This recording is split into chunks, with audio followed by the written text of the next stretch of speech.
welcome back. So we've gathered our sleeves, and just note which side is the front and which side is the back, and lay them on the table front side up. Just save any confusion later.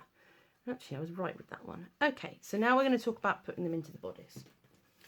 So I'm going to take my two bodice pieces and I'm going to work on the polycotton side first. So our pattern needs us to sandwich our straps in here. So what I would suggest is just lay your pattern on here and find where the crosses are on the top. Don't worry about these ones just now.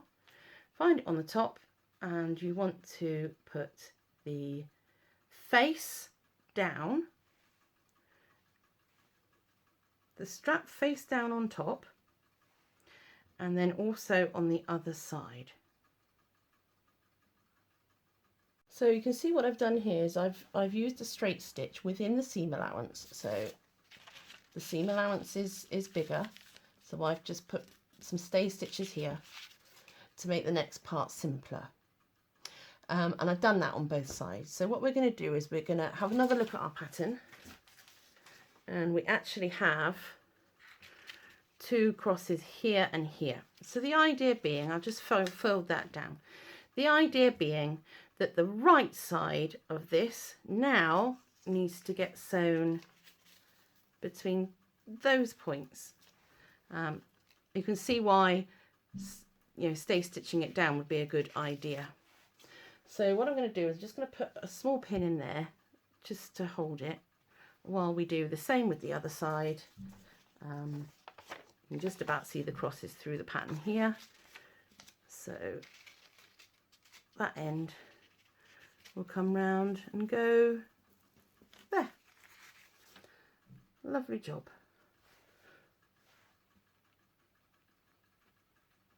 So what we'll do, we'll just sew those down and come back and join it to the bodice. Right then, here we are. We've made the straps. We've done part one. We've gathered the straps. Now we're making the bodice. So we're just on the third checkbox down, leaving the waistline or bottom open. We're going to sew around the edges of the two pieces of A, which are the satin and the polycotton part, and we are going to join them all together.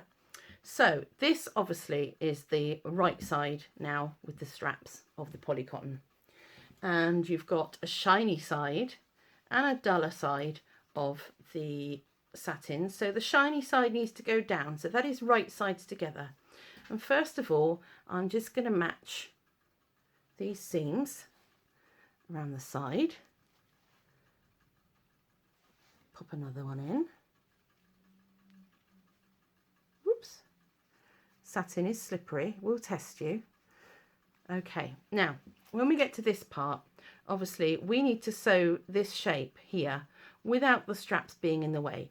So I would suggest opening out that seam and pulling the sleeve away and just pinning it or tacking it away from the seam allowance.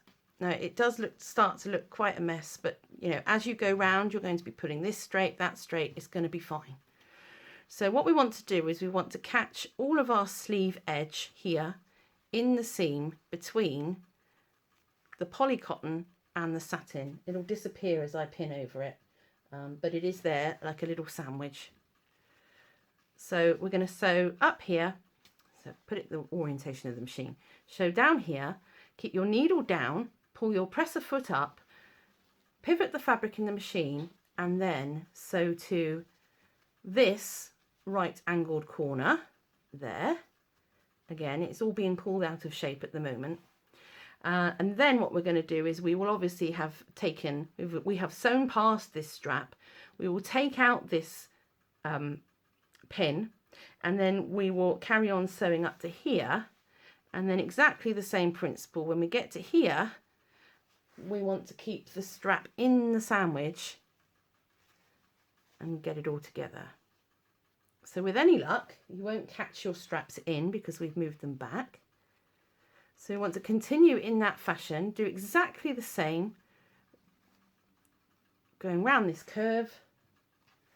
So there's your sweetheart neckline, back up the other side, sandwiching in the strap in there, like so.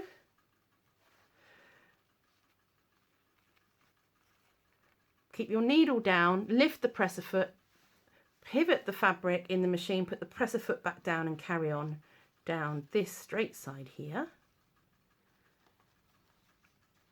And then again, round the corner into the other side of the strap, keeping that in there. And down, bent pin, and down to the bottom edge. So we're going to leave all of this open for the magical turn. So let's do that together, and then we will move on to how to neaten the seams and get this beautiful bodice the right way out, and ensuring all that the curves and the corners and everything we're doing are nice and crisp. That's the next stage. So here we are, we've sewn the seam on the bodice with the straps encapsulated, and you can see it wants to go all sorts of ways except the way it's supposed to go. So in order to get everything to lay flat and be beautiful around those curves, first of all, on the corners that stick out, we want to go across them. So that's the top of the shoulders on the bodice. Ooh, there we go. And the corners going down to the bottom straight. Okay, good start. Now, interior corners. Here the fabric can't stretch, so as soon as I put a little cut in there, we can actually have the flexibility of bending it around. So you want to do one of those in each of the interior angles, which if I grab the pattern, is this one here and this one here. So in our sweetheart neckline, we're going to do a little cut, and in our little arm bit there, and do that. Now, little tip for you. If you own a pair of these delightful things, pinking shears, then what I'd like you to do is just take any excess fabric out of those curves. It's a great finishing technique, keeps everything nice, stops things from fraying, and it will give you lots of ease around those curves. What we're also doing using these is we're reducing the amount of bulk that's in the seam. So I'm just taking it off there. If you don't have a pair of pinking shears, then just make cuts into the seam allowance when you go around a curve like this to make sure that the fabric can stretch around. If you don't have a pair of pinking shears, I think they would be your best friend for sewing dolly. We use them a lot. It's definitely my go-to method of neatening inside seams. Right, so we've cut off a lot of fabric there. So we're just going to move all of that to the side. Now, here comes the fun bit. We're going to turn this the right way out. So, using the gap at the hem or the bottom, the waist, turn it through. Be sure to push out the corners. There's our straps. This is where we see if I have in fact actually caught them in properly and not where they're not supposed to be. There comes our other corner. And if you just pull the strap up, yay, look at that. Fantastic. So again, same with the other side. Just pull gently on your strap. Oh, and I caught it. No, I didn't. It's a pin. Ha ha! I love when that happens. It wasn't a mistake. It was a pin. Okay, so. And on the curve on our sweetheart neck, just roll it around until you get a nice crisp edge. Now, what we're going to do is we're going to press this. And obviously, we've got some delicate fabrics here. So what I would do is get a cotton tea towel or a scrap piece of your poly cotton. You want to lay this on your ironing board.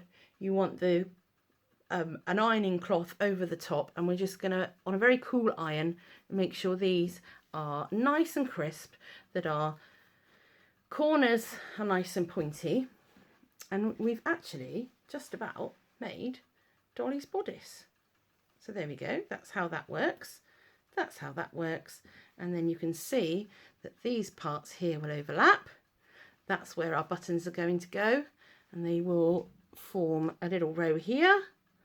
1, 2, 3, 4. It's going to be beautiful.